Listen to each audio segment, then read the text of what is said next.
Yeah, you got it. There we go. We got it. We had a false start.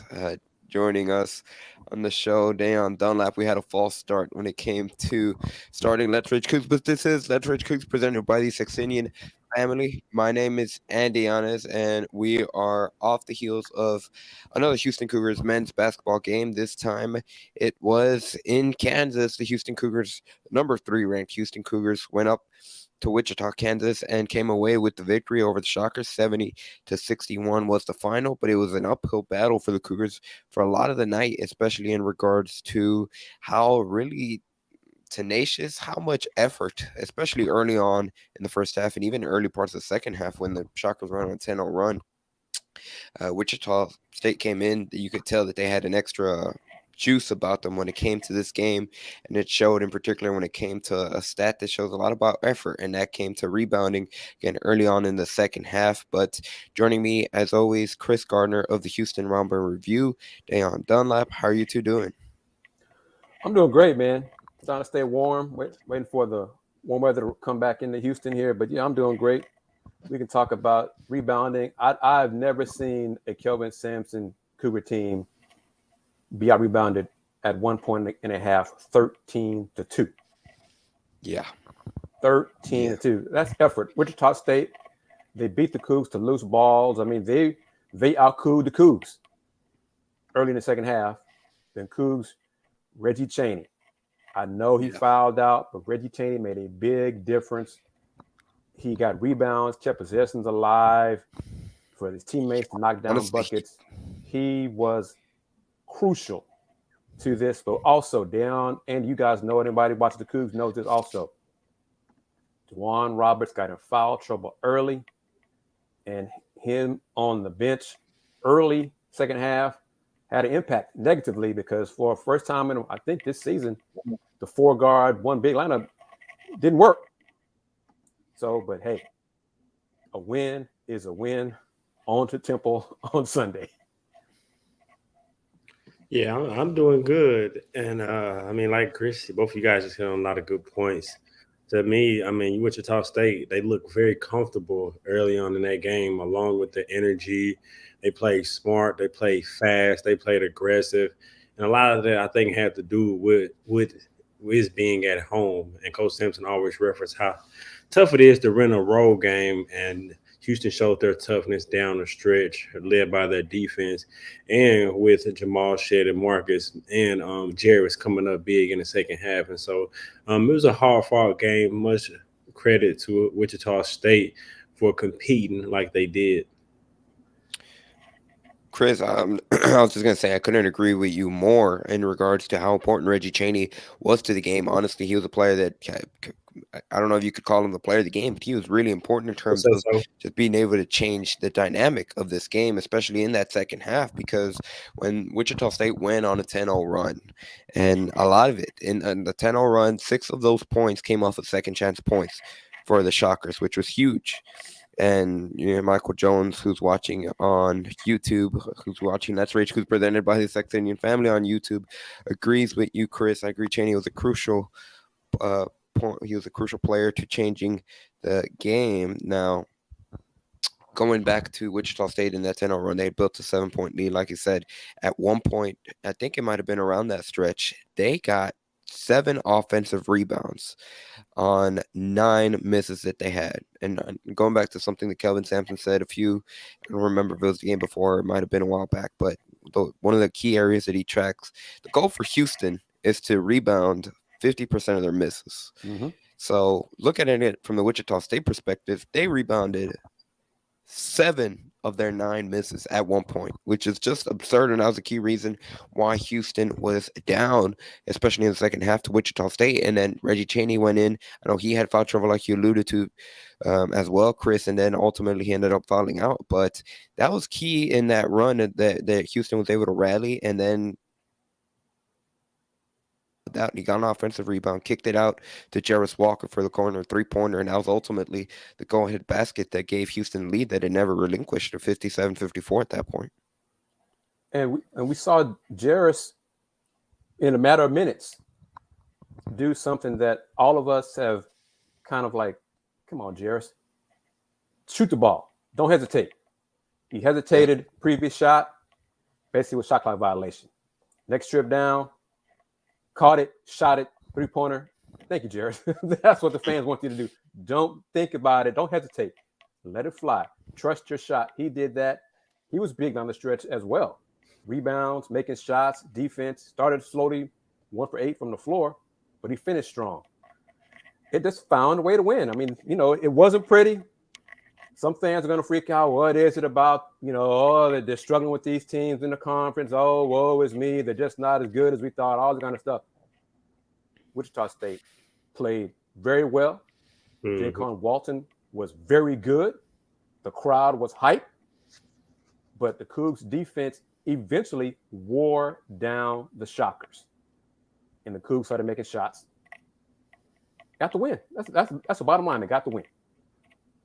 Yep. I mean, you pretty much said it perfectly, Chris. But another player who I think is also the player of the game was Jamal Shead. I think he does a great job of picking and choosing when to be aggressive. And he's always aggressive. But, I mean, what I mean is, I guess, aggressive to score. I mean, yeah, definitely was the closer, 100% sure. But he also jump-started the team because everyone was struggling early on, and he took it upon himself to get into the paint and finish to kind of settle the team down. I think early on, Jairus, one of the first times I've seen him where he was playing out of rhythm, seemed like he was playing kind of fast and not within the rhythm of the offense. And then he settled down and played well, like Chris said, down the stretch. But I think Jamal Shead has such a good game to settle the team down with scoring, and then in the second half to get people involved when breaking down the defense and making plays and getting people looks. So he had a really, really, really impressive game today. Absolutely. And then when you look at Jamal Shead and then Kendrick, what you alluded to, Dayon, in terms of how important he was in the first half, he was really kind of the only Cougar that had it going offensively to begin the game. I think he had 9 points and 4 assists at the halftime break. He had and 7 really, of the team's first 9 points. Yep. Exactly. So, yeah. And that when you bring up what Shead was able to do, not just in terms of him being able to have the scoring load offensively, which is key for Houston, but really his penetration into the paint and being able to create shots for others or hockey assist. That was crucial in this game as well, especially in a game where at times, especially when Wichita State was able to go on their runs and they had built up, I believe their largest lead of the game was 8 early on in the first half, but it kind of seemed like Houston offensively, the ball got a little bit sticky in terms of maybe being too much ISO heavy, and then after that, Houston was able to kind of have more ball movement. Dan, go ahead. Yeah, man, it just Wichita State did such a good job defending Houston in the half court. Am I muted? No, you're good. No, you're good. You're good. No, I'm just agreeing with your point because you're absolutely right. Good job defending Houston in the half court, but for Houston, they have to do a better job of executing in the half court. I mean, you're going to see good defense, but there's a certain time, like Andy's saying, like they have to move the ball and have player movement and not be so reliant on being able to win in a one-on-one matchup. And although they can do it and they have the players to do it, there just comes a time where you got to get ball movement and player movement. And part of that is Jamal Shead breaking down the defense and moving the ball, like you said, getting a hockey assist, because part of that is getting the ball in the paint, making the defense help, move the ball, instead of going one-on-one as much. I know some of the game plan is to attack matchups, but you're definitely right on it. But at the same time, I was watching Wichita State's defense, and I got to give that coach credit. I think they had a really, really good game plan going into the game. They were really focused and sticking to the game plan. But I think Houston, that's one area that I'm looking at over these last few games. They have to have better half-court execution, and also they have to play faster when the opportunity presents itself, because that was one of the times I think they were down maybe 4 or 5. They had a transition opportunity, scored. They had a semi-transition opportunity and was able to take the lead. So I think instead of playing in the half court so much against that defenses, they have to do a better job and a conscious effort of pushing the basketball off rebounds, off defensive rebounds, to just let their athleticism and their ability to kind of take over and just hoop. Agreed. But one of the issues they didn't play fast. They could not secure the defensive board. So that was a problem. But both you guys are right. They went away. It went to ISO too early. And they went away from low post, mid post action with Jarris and Juan Roberts. Yeah. Sometimes just go with it. Trust the offense. I don't care if they're double teaming Juan early. That's what you want. Mm-hmm. Okay? Teams would prefer the Cougs to get away from the low post, mid post stuff early and go one-on-one, because then they get out of rhythm. Mm-hmm. And then it's harder for them to get back into the offense and execute. So, as you guys know, I like the ball going down low, inside out first. Pound on that first. See what the defense is going to do. Are they going to double team Juwan? Are they going to double team Jarris? If not, one-on-one matchups. If they are, kick it out, ball movement, swing it around. You might get some penetration because the defense is rotating, and then get in the paint and break down defense that way as well. So, But Mr. Smith, let me pull this up, Andy, if I can. Go ahead. He answered part of it toward the end there with the struggles on the glass, Juwan in the foul trouble. He is really more and more this season. We're seeing how important he is for rebounding when he gets in foul trouble, because Tremont sometimes crashes the boards. We saw what he did down the stretch. Got a key old board, keep a possession alive. But first half, he's not there on the boards. The guards, the guards got to gain rebound in the first part of the game. If they do that, it helps set the tone for the rest of the game. Because if you don't, then you get the Shockers. They were hyped. They were just all over the place. Fed off that crowd, that energy from the crowd, and they hung around. But the Cougs hung around. Heck, the Cougs are up one at halftime and didn't play well. They were still up one at halftime. I think Jarris has to rebound better. That's one player I think you have to have your two post players, especially if J1 is getting in foul trouble. Jarris is the one player that has to have rebounds. He has to, in my opinion, he can at least get 7 or 8 or more rebounds. If you're not getting 10, you can at least get 7 to 8 or 9. I think he has to rebound the ball better. And he seems more settled in, but at times I still seem like he's thinking on the defensive end or when to go trap on the post, and it just little things. But I think for him, in my opinion, he needs to rebound better. But everything else, I agree with 100%, Chris, about the guards got to help and everything. But I think Jarris has to rebound better, because it can't be such a drop-off when J1 goes out and Reggie come in. And we already talked about how well he played, even rebounding. And Reggie isn't a great rebounder, but his effort is what sticks out. Whether he's going to get tip rebounds, he's going to go get the ball. But Jarris, I think he has to be more aggressive in attacking the ball and getting rebounds. Jarris said quickly, no boards tonight, 0. Which we'll get back to that on the other side of the break. Real quickly, I'd like to remind everybody that this is Let's Rage Coogs, presented by the Saxenian Family. The Saxenian Family is a primary sponsor of Let's Rage Coogs for the remainder of the men's basketball season and into the American Athletic Conference postseason tournament, which is taking away about 5 weeks away. Crazy to think that we are already in February, and you know what that means. We're a step closer to March. And of course, we'd also like to say thank you to one of our partners for today's episode of Let's Rage Coogs, Star Pizza.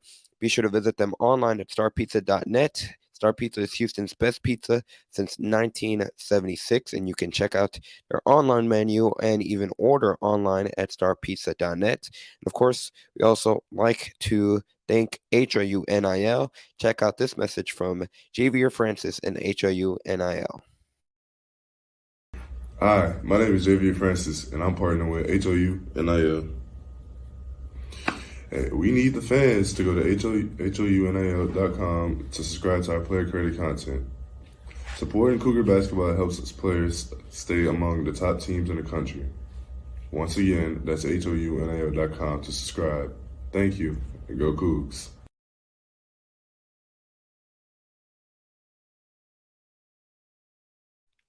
once again, that was a message by HOUNIL. Be sure to visit them online at HOUNIL.com to support player-created content, as you heard Javier Francis say in that clip. Kris, like you're talking, or we were talking about Jareth Walker when it came to rebounding. He only got 5 boards, 0 offensive rebounds. And at times, Dan, you mentioned the hesitancy.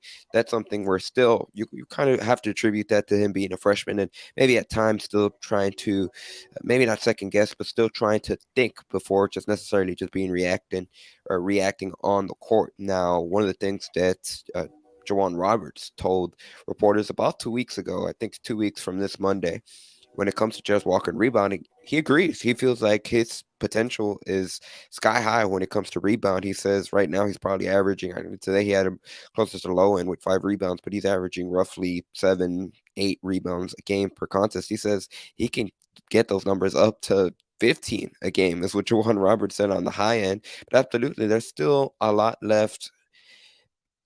There's still a lot left in terms of room for growth, maybe a lot left to be desired from that standpoint when it comes to rebounding, one of the signature calling cards. And that's one of the reasons why whenever Juwan Roberts and Reggie Chaney are not in the game, there's a drop-off. And let's say he's playing like a freshman. He's playing like someone who was named the freshman of the nation by some writing publications. And he just didn't bring it in the first half on the boards. Okay. He's not yet the full mud in the blood player that folks come to expect from Cougar front court players. And he may not get there before he goes to the NBA. But you saw what he can do skill set wise in the second half. A block shot, 2 threes, a great pass for a dunk to Roberts.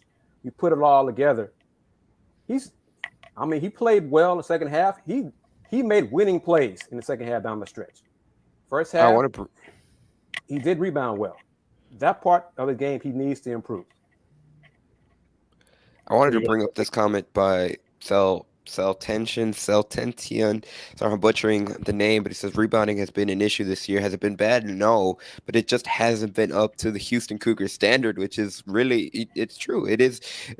We've been much more focused on it because it's not up to standards of previous year's teams that we've come to expect with the Houston Cougars. Now, he brings up the great point. Do you think it has to do with fatigue, starters getting too many minutes, lack of bench production, and Kris, you're shaking your head, so I'll let you go first. But when it comes to fatigue, that's not going to get any better because they're not going to line back in Houston until early Friday morning, and then they're going to turn around out Saturday. to Philadelphia Saturday for the game against Temple on Sunday afternoon.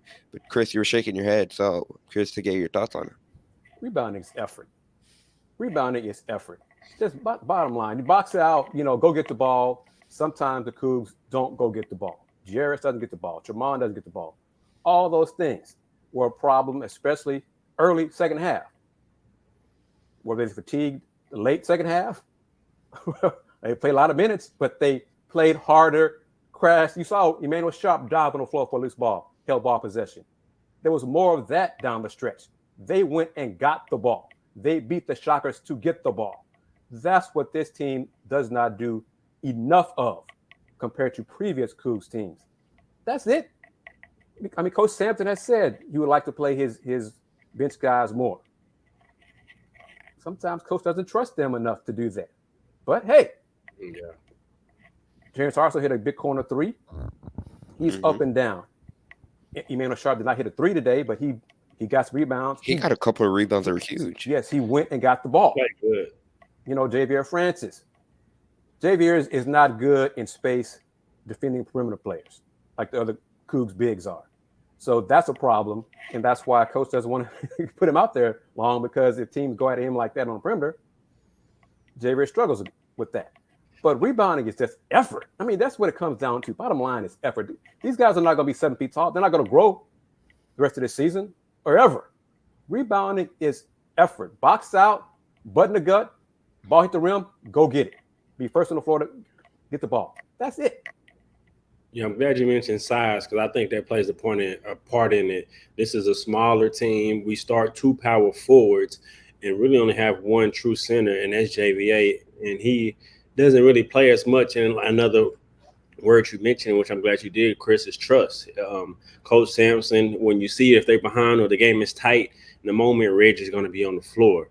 And whether it's Reggie and J1 or Reggie and Jarvis, if J1's in foul trouble. But even with that being said, Reggie doesn't have much size, so you have to rely on effort. You have to rely on technique and boxing out, where sometimes if you have the bigger size that they had, they don't have to box out or be as technical. They can just go get the rebound. So I think size play a part of it, as well as the different elements like Chris mentioned with effort and just going to go get it. But yeah, I don't think fatigue is, all those, in my opinion, are excuses. And I don't think those really play that big of a part to why Houston doesn't rebound to the standard like we're accustomed to seeing them rebound. And Andy, Dan, you guys could look it up because I haven't yet. But I mean, rebounding wise, the Cougs are still one of the top rebounding teams in the country. Yeah. They're just not rebounding like previous Cougs teams. And the really the biggest issue is defensive rebounding, finishing defensive possessions with being able to get rebounds, because when it comes to offensive rebounding, they're still towards the top of the country. And some of those defensive rebounds, my fault, Chris, is where the Houston is doing such a good job of rotating and moving and forcing the ball to move and rotating. Some of that is just the way the ball bounces. Mm-hmm. It's long rebounds because they're forcing to keep the ball out of the paint. You rotate, and sometimes you're getting caught in the rotation. The shot goes up, and it's a long rebound. And so they're out of position, and it's not so much of them not being big or not having the effort. It's just the way the ball bounces. So it's different elements, but overall, I mean, most of the elements that we're talking about play an effect. And I'm looking at it because I just wanted to add this stat. Sorry, Chris, before you cut you off. But Houston's 17th in the country when it comes to offensive rebounding, and they fall all the way to 102nd in the country when it comes to defensive rebounding. Yeah, and part of it's a lot of things. No Josh Carlton, no 7-footer on this team, no 7-foot big 7-footer. Josh Carlton was a space eater. Okay, he took up space, long arms, and got it. Bryson Gresham. They went and got ball. They were taller, longer. Not on this year's team. Got to rebound differently this year. But some of the balls bounces in the first half just bounced Wichita State's way. And I think Coach Sampson says this a few times. The ball finds energy.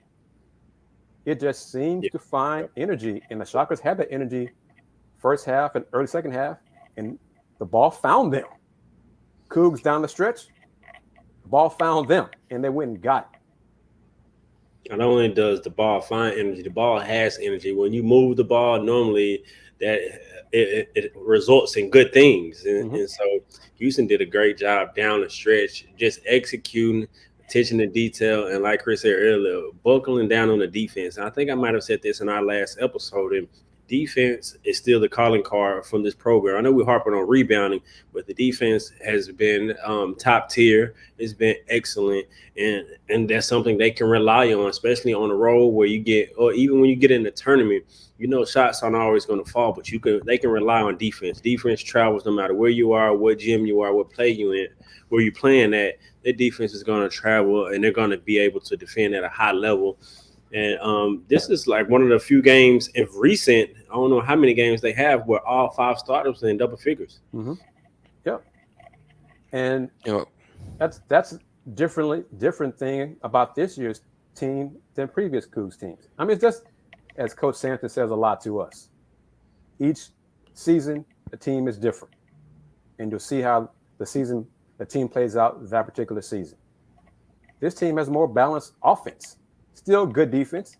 Maybe not great Cougar defense as previous teams, but they're still finding ways to win. This team is also one of the least experienced Cougs teams. Yeah, and that makes a difference as well. Because if you're inexperienced, veterans know the tricks. Mm-hmm. They know how to bump out. They know how to hold one arm, use one arm to hold off the guy, get rebound with the other arm. You know, you get that from experience and playing. These guys don't have that yet. Yeah, that's a great especially point. In the front court. Especially in the front court when you think about it. Outside of Juwan Roberts being pushed into the starting role. It's a bit of a new role for him heading into the season. And then, of course, Reggie Chaney's the vet, but then Jarvis Walker, freshman, Javier Francis, who is a sophomore, but, Kelvin Sampson always says he's basically a freshman because of the amount of playing time he got a season ago behind Josh Carlton and Fabian White and all the bigs that Houston had in the front court a season ago. Real quickly, I think it's interesting that we mentioned offense. I want to go to a comment that I saw from one of our viewers on YouTube. But before that, I'd like to remind everybody that may be watching live on the Houston Round Ball Review YouTube channel, or you're listening to the audio-only version recorded the next day, or whenever you may be listening on our audio-only platforms on Spotify, Apple Podcast, anywhere else you may be listening. This is Let's Rage Coogs presented by the Saxenian Family. Of course, we'd like to say thank you to the Saxenian Family, who is the primary sponsor of Let's Rage Coogs for the remainder of the men's basketball regular season and into the American Athletic Conference postseason tournament. So a big thank you to the Saxenian Family. And of course, we'd also like to give a shout out to our other partners for today's episode of Let's Rage Coogs, beginning with Star Pizza. They are Houston's best pizza since 1976. Be sure to visit them online at starpizza.net, where you not only can you view their menu and check out their various locations, but also order online, so you can just stop and pick up on the way home. Of course, also we would also like to say thank you to HOUNIL, and you will hear a message from HOUNIL and Javier Francis right now. Hi, my name is Javier Francis, and I'm partnering with HOUNIL. Hey, we need the fans to go to HOUNIL.com to subscribe to our player credit content. Supporting Cougar basketball helps us players stay among the top teams in the country. Once again, that's HOUNIL.com to subscribe. Thank you, and go Coogs.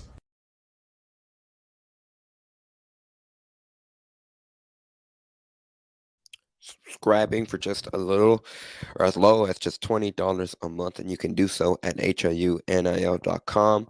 So getting back into it, there was a comment that just slipped up when I had to switch the video, but this was from IC_FEQWS. The way this offense has been playing, the way they win 6 games in a row in March against the best in the nation come March Madness tournament. Now, I think that's an interesting comment, just because in terms of the overall playmakers that they have top to bottom 1 through 5, and then even off the bench you have guys like Emmanuel Sharp and Terrence Arsenault struggled to make shots recently, but he's a guy that can also put the ball through the basket.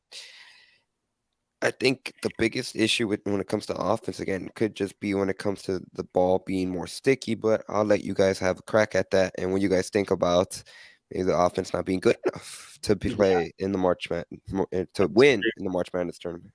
Yeah, I disagree with that 100%. The offense is definitely good enough. But the defense is what's going to keep Houston in every game. And when you have the plethora of options that they have with the ability to score, you don't have to be a perfect offensive game or have a great offensive game to win games. And so I disagree with that. I think the offense is good enough, and they're still finding their stride. I think it's not going to be a game or many games where you have excellent execution offensively and you have multiple players having great offensive games. But when you have the depth that they have offensively and the different numerous of options, not only that, you have a point guard like Jamal Shead who doesn't shy away from big moments, who is going to make the right play, whether it's creating or being aggressive to score. And then you also have a threat like Marcus, and you see Jerry's ability to make plays down the stretch.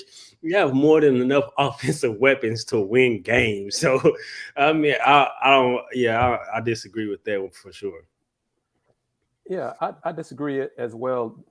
This team still shot 45% from the floor tonight, which in previous teams, that might have been a high, season high for some of the previous Cougars teams.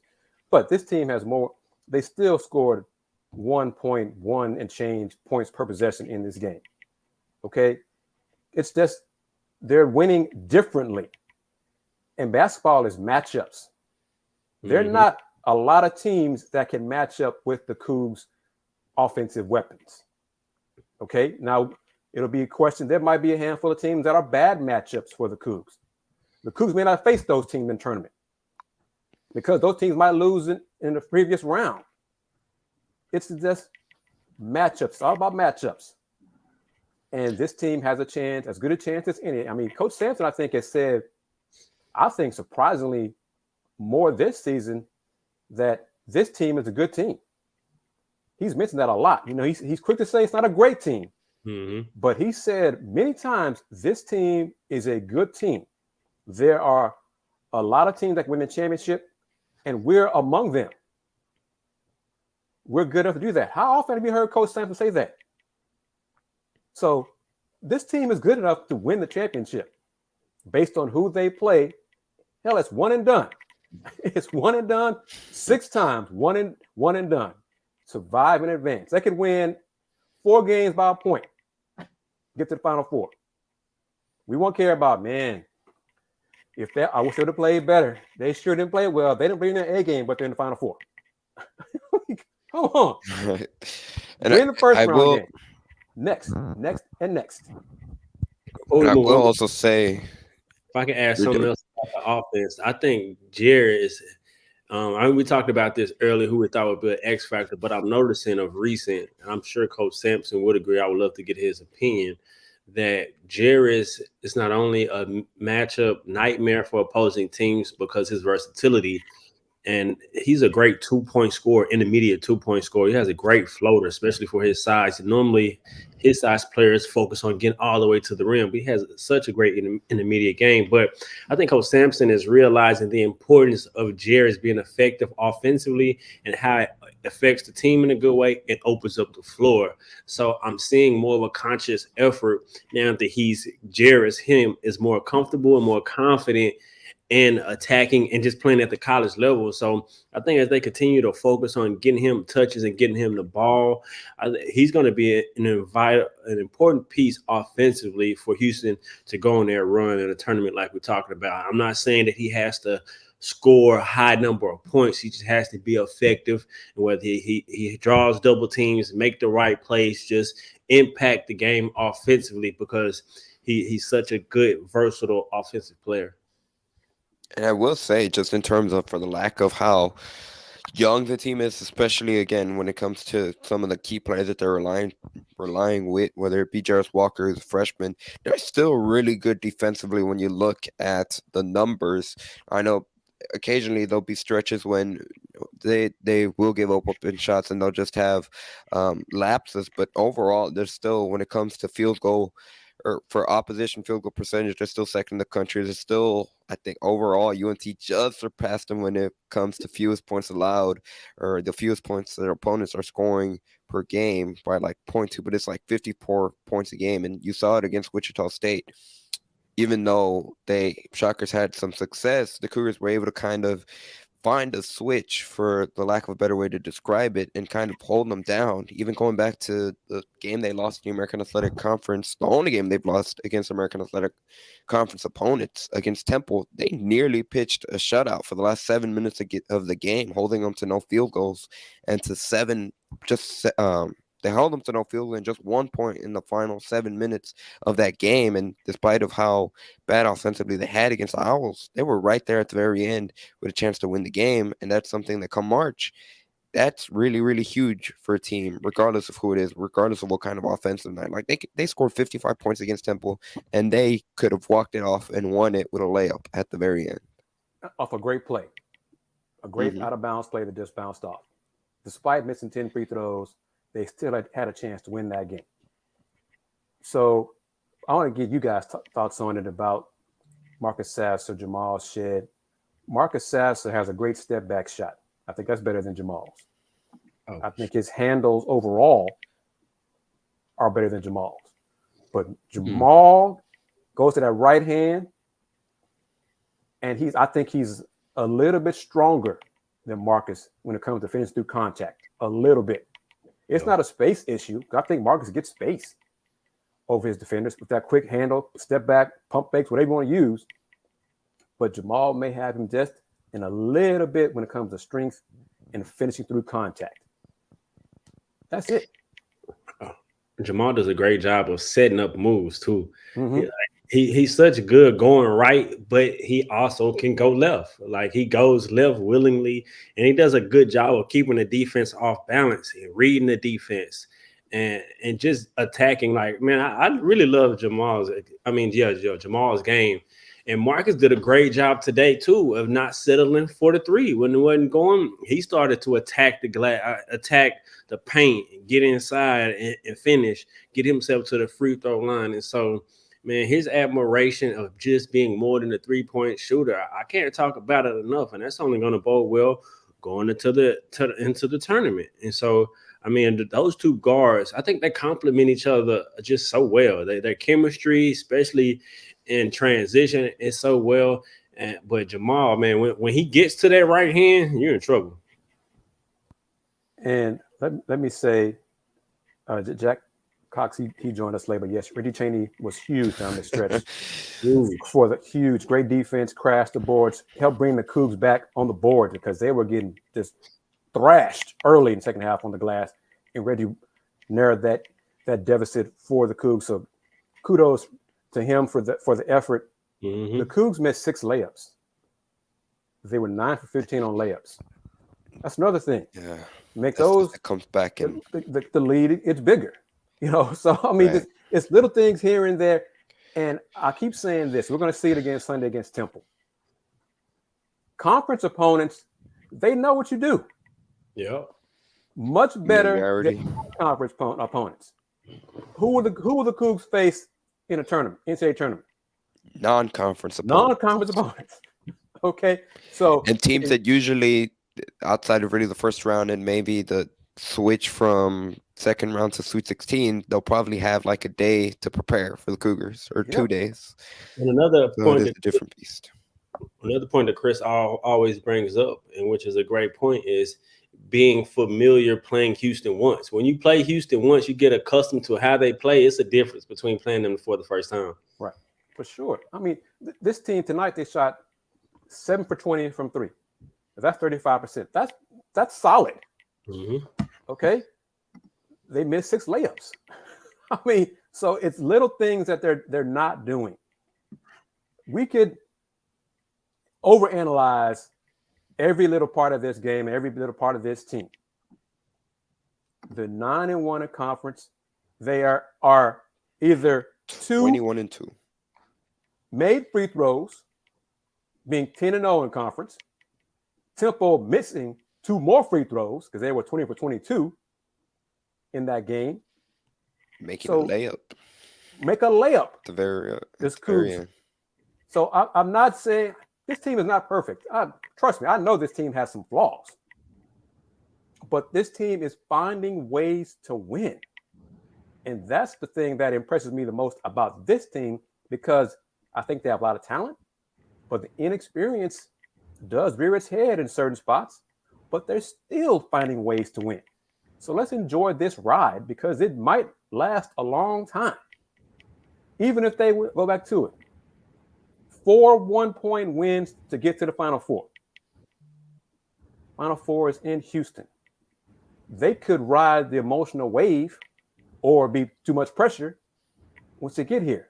But let's see if they get here first. But first things first, Temple on Sunday. It's going to be a battle because, and you touched on it, they'll get back to Houston late Friday, sleep basically, then go to Philly Saturday for a game at 5 o'clock on Sunday. Whew, it's going to be tough, but I still pick them to win the ball game. They'll still find a way to win to beat Temple. They're going to be ready. And now Houston with the win is 7-0 on the road after beating the Shockers. But go ahead, Chris.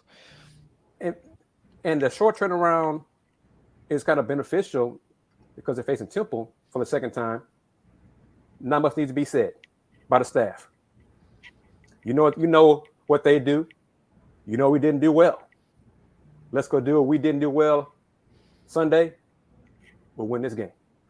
We have the post game comment, the audio from a snippet of the audio from head coach Kelvin Sampson, and let's just check it out real quickly. I do like to remind everybody that this is Let's Rage Coogs presented by the Saxenian Family. And without further ado, here's what head coach Kelvin Sampson had to say post-game following Houston's 70-61 victory over Wichita State. And then laugh at me if I fail. All right, guys, ask me a question. For Jairus, it wasn't really the first half that he might not have wanted after a big Yeah. game. How big was kind of his play primarily? Yeah, I think that toughest thing for freshmen, that's something we're doing something this year we haven't done. Everybody knows we lost 4 starters, but the thing about those 4 starters were their experience and their ages. Tajay Moore was in his 6th year, a medical, and then he had this COVID year. Josh Cardinal was in his 5th year, Fabian White 5th year, Kyler Edwards 4th year. And then look at our bench tonight. We're bringing in 2 freshmen, true freshmen. Jairus a freshman. And we've had to ride this a little bit with them. There's not a lot in between with Jairus. He's either really good or he's off. He hasn't learned how to, but that's what freshmen do. Freshmen have a hard time understanding how to impact winning. We actually put in extra work this week with offensive rebounding with him. Well, he got the same amount of rebounds as my granddaughter Maisie. None. So, but he's coming off a game where, he looked like a man-child. And so I thought it would, sometimes they think it's hard. It's hard to play good on the road. You have an innate built-in support group at home. You have your fans, just like they have a tremendous home court advantage here because they have great fans at Wichita State. So do we. We have tremendous fans, and they were with him tonight.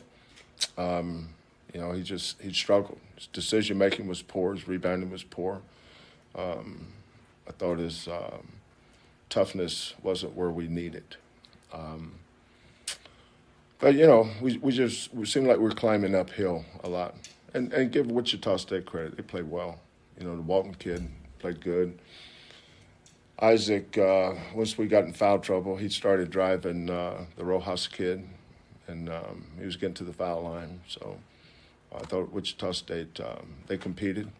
But once we started getting some stops and then making some open shots, we missed so many open shots. That's a little bit frustrating. But I'm trying to tell our kids, you're getting good shots. Keep shooting. This is our how many road games have we played this year? 7. No. I'm sorry, in the conference. What's our record? I don't even know. 9-1. What's our record? 91, so that's 10. So we've probably played 5 road games. So that's our 5th road game, and they're all difficult. It's always tough to win on the road. Go ahead. Coach, at the 3:59 mark after that timeout, I noticed Marcus was kind of hanging back with you. What were you telling him? Because I noticed that it seemed like the momentum totally shifted in the U of H favor right after that 3:59 timeout. Yeah. He just needed a little pick-me-up. Sometimes even your best players need to be told, we're going to lean on you. Because we were putting him in a lot of ball screen actions. And we were, whenever we got in the paint, something good happened. But Jairus had that little stretch there where he shot a fall-away jumper from about 18 feet, and I didn't know whether to vomit or go blind when he shot that one. Then he followed that up with going for a steal, and they turned around and got a basket. So that's a 4-point play.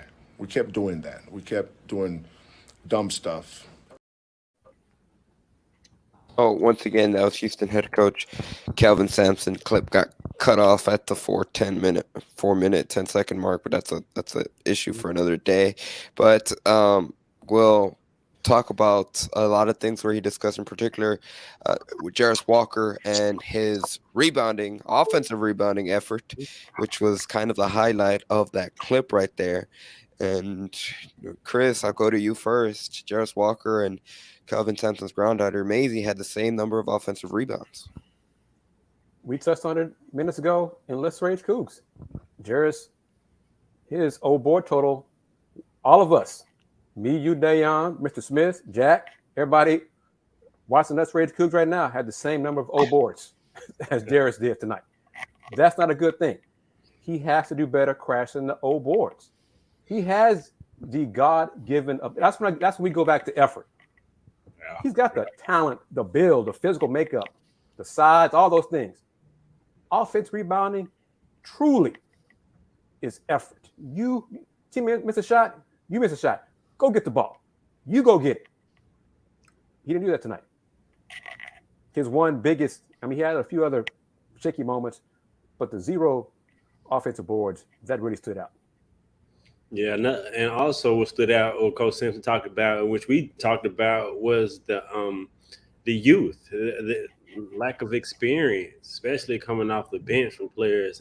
And so I think that plays an effect. Coach Sampson's been juggling getting JVA experience because he knows he's going to need him not only throughout his career, but in spurts in this season versus when he knows it's crunch time, having to have Reggie in the game. But, man, like Coach Sampson pretty much echo what we said about Jarris and rebounding. And like Kris saying, he has the ability, the talent. So it's just about anticipation and going to go get it, at least attempting. And so, man, it was good to hear Coach Sampson say that. And Marcus did have a good stretch where he was being aggressive and looking to take over.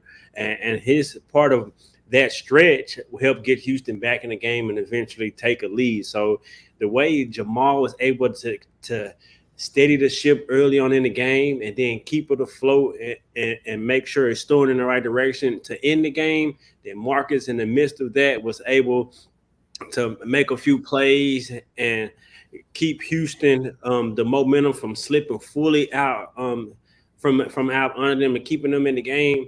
I mean, it was a great team effort. I kind of feel like every starter made good crunch time plays, and including Terrence. He made not only that 3, got a couple of rebounds. Emmanuel had a couple of impactful plays and rebounds. And so, I mean, it was a collective winning effort tonight. They did a good job of closing out the game. I mean, it's one of those games you walk out and be like, yeah, good run. Because it was like a good run. I mean, Wichita, they play hard, but in the game, we're better, we're tougher, and we're smarter, and we executed down the stretch.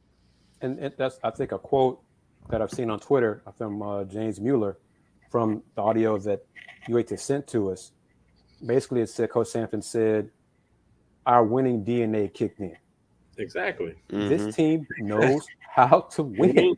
Yep. Yes, they are inexperienced, but they are still finding ways to win. And let's enjoy it because they're finding ways to win. Could Jarris rebound more? Yes, he needs to. Yes. Did Marcus get fouled a couple times on drives? Yes. Was it called? No. Life on the road.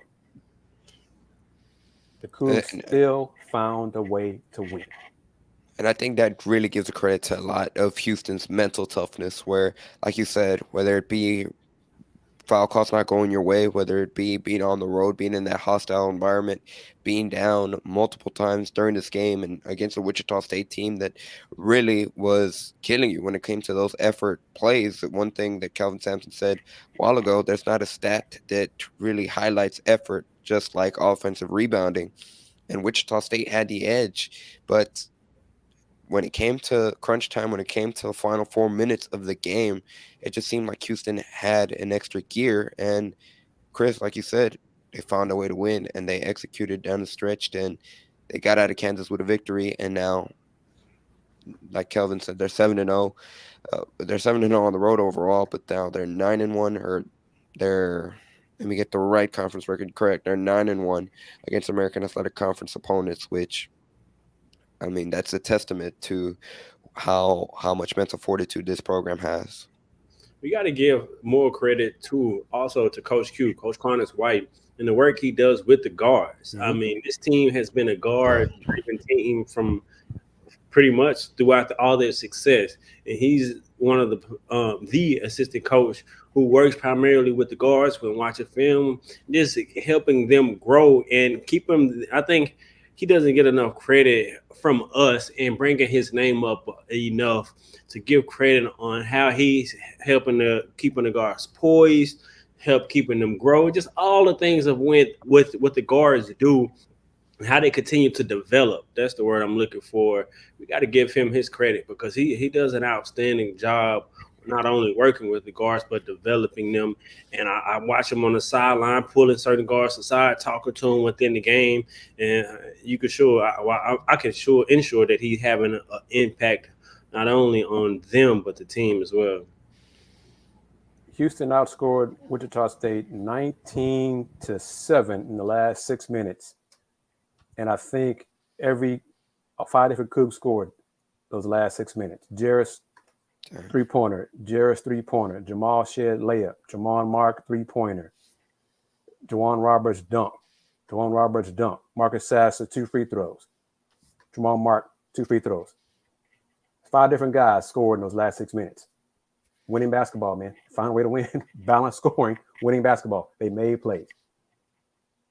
Absolutely. And now just looking down the stretch once again, if you're just joining us, we're coming off the heels of number 3 Houston coming out victorious in Wichita, Kansas against the Shockers. Houston came away with the 70-61 victory. Marcus Sasser was tied with Jarris Walker when it came to leading scorers. Both Marcus Sasser and Jarris Walker had 15 points. Jamal Shed had 13 points and 7 rebounds. Jamon Mark had 12 points and Juwan Roberts had 10. So all 5 starters were in double figures for the Houston Cougars in this game. And kind of as we start to wrap things up, one of the other things that I found interesting from that clip that we played from Kelvin Sampson on what he talked about with Marcus Sasser in this game, and even your best players need to pick me up every now and then. What are your guys' thoughts on that quote from Kelvin Sampson? That's true. That's accurate. Marcus is human. He goes through slumps. He may have he had good looks. I don't think I had a problem with any of his shots he took tonight. Didn't fall. He had a lot of good looks. So, hey, that happens, Coach. And Coach said in postgame, you got to tell your players sometimes, hey, guys, we're getting good looks. Let's keep taking good shots. They're going to fall eventually. You got to give your teammates, give your players pick me up sometime. That's part of coaching, being a good coach.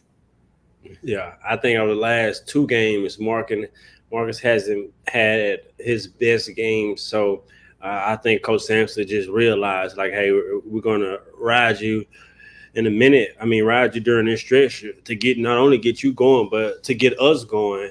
And he delivered. And so, like Chris said, he's human. He's not a machine. He's not going to go out there and do what he wants to do and capable of doing every single night. Sometimes the ball just doesn't fall in, but he's done a great job of not settling and relying primarily on the 3-point shot. He did a great job of getting inside, finishing in the paint, getting to the free throw line, making plays. And so Marcus definitely stepped up big tonight. And I want to comment, if we can, before these final few minutes, about Jarris, not a great O-board offensive rebounder because he spends a lot of time on the perimeter. Well, if a shot goes up, shot's missed, he has enough time to run his ass down, get into the paint, get the board. You don't have to stand on the perimeter to look at the ball, bounce around. You can go get it. We seen Nate do that plenty of times. Yeah. Jamon do it against Rutgers. Yeah, that's not. Yeah, no. Yeah, if he wants to go get the ball, he can go get the ball. You think Coach Sampson saying, Jarris, stand on the perimeter, Jarris. I know you're out there. It's okay. Stand back there. No. Offensive rebound is truly 1-2. Jamal Mark down the stretch. Came from the baseline. Corner to get an O board. He was on the perimeter. He went and tracked the ball down and got it. Come on now. We got smart fans, but that was kind of, come on now. Come on. Chris, as we start to wind things down, I'm going to go around the round table. Chris, Dayon, I'll go to you first, actually. Any final takeaways from Houston's 70-61 victory over Wichita State, and anything you might be looking ahead towards Temple, and where can people find you as well? You can find me on all social media platforms at Dayon Dunlap, as it shows on the screen. It was a good win tonight. I was very impressed with, like Kelvin Sampson referred to, Houston's winning DNA showed up down the stretch, led by their defense, stopping their opponent from scoring, and then their ability to execute. Like Kris mentioned a second ago, 5 different players scored down the stretch. And so, I love the game I see tonight. A road game. Team came out, threw the first punch. Houston didn't fall, kept fighting, and ended up getting the win. And I'm looking forward to this matchup against Temple. Temple got some really good guards, and they both played well in their last game. But I think Houston kind of felt like they gave the game away, in which they should, because they mixed 10 free throws and still lost by 1 point. So I'm expecting Houston to really come out with a fight. But I also expect Temple to come out to try to have a good start. And I wonder how the crowd would be. The crowd has been very fickle out there in Philadelphia. I expect them to come out and really support the Owls. Kris, where can people find you? And on the topic of free throws, Houston went 13 of 15 from the free throw line tonight against Wichita State, which was a big help for Houston as they pulled away the victory in Kansas. Agreed. I'm kind of curious to see what how many Philly fans show up for the Owls Sunday evening, 6 p.m. start, Philly time, 5 p.m. Game's going to be on ESPN too. This has been a lot of fun. I always enjoyed talking with the fans on Let's Rage Cougs, and I really get a kick out of Andy pulling the audio that Conrad provided the media and adding that to the show. It's just another example of the technology exists for us to do these post-game shows and bring you comments from Coach Sampson, audio or video. So continue supporting Let's Rage Cougs going forward the rest of this season and going forward for more seasons as the Cougs enter the Big 12. But catch me on Twitter at VHR Review, website HoustonRoundBallReview.com, Houston Roundball Review on YouTube. Big appreciation to everybody watching us on YouTube, on the Houston Roundball Review channel, Houston Roundball Review on Instagram and TikTok. A lot of fun as always, and we're going to do it again Sunday after the game against Temple. Hopefully it'll be a Cougs win. Another Let's Rage Cougs. Andy will be in Philly, right, Andy? Yes, sir. I'm back on the road. So just tune in for us Sunday night for another edition of Let's Rage Cougs, your unofficial post-game show for Houston Cougars men's basketball and football.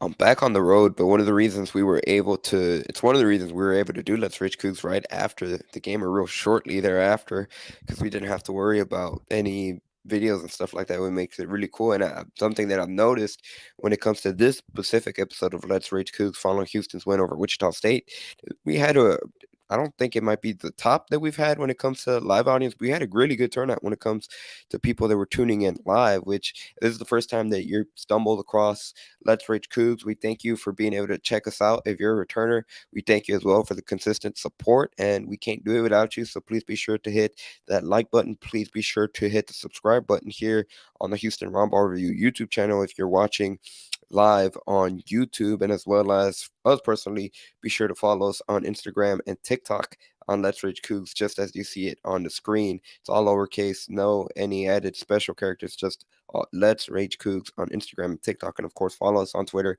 on Pod Slamma Jamma, and subscribe on YouTube to the Pod Slamma Jamma channel, which is where you can find our personal podcast, the Pod Slamma Jamma podcast of Dayon Dunlap and I. And of course, you can find other Houston Cougars content focusing on the Houston Cougars men's basketball team, football team, and the women's basketball team.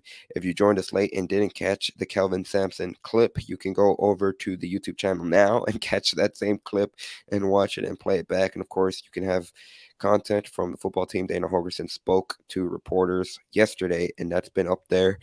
We have a lot of Big 12 people that found us, over 2,000 views on that Dana Holgerson video talking about the Big 12 schedule. So like Kris said, onward and upward. As always, any final thoughts before we wrap it up? The unofficial post-game show. Sir. Kris, And anything else? yeah, I'm kind of curious. Would we want to become the official post-game show? Because doing that might limit some of the things we could do. We like So, the fan engagement. If you yeah. would like us to stay unofficial, we need the support, which means be sure to advertise if you're interested in advertising on Let's Rage Coogan. Of course, as my headphone starts to slip out of my ear. Of course, special thank you to all our sponsors for today's episode: Star Pizza, HOUNIL, and of course the Saxenian Family, the primary sponsor for Let's Rage Coogs. Until then, once again, the final score from Real quick, Andy, real quick. none of us are in Kansas, but go ahead, Chris. Rusty's comment. When Juan got his third foul, boy, I sure thought the PA announcer said Tremont Mark with the third foul. I sure thought that. That's what I heard on the broadcast. And maybe the coaches did too, for whatever. But I mean, Juan got his third foul, and then not long after they got his fourth foul. So I don't know. Maybe they heard that too or whatever. But someone, fourth foul with 16 minutes left in the second half, that's kind of early. But hey, the Cougs still find a way to get the win. Absolutely. Once again, the final score: Houston, number 3 Houston tops Wichita State 70-61. On behalf of Chris, Deon, thank you guys for being a part of today's episode of Let's Rage Cougs, and we'll be back Sunday night following Houston's game against Temple. And Deon, as always, you get the final word. Go Coogs.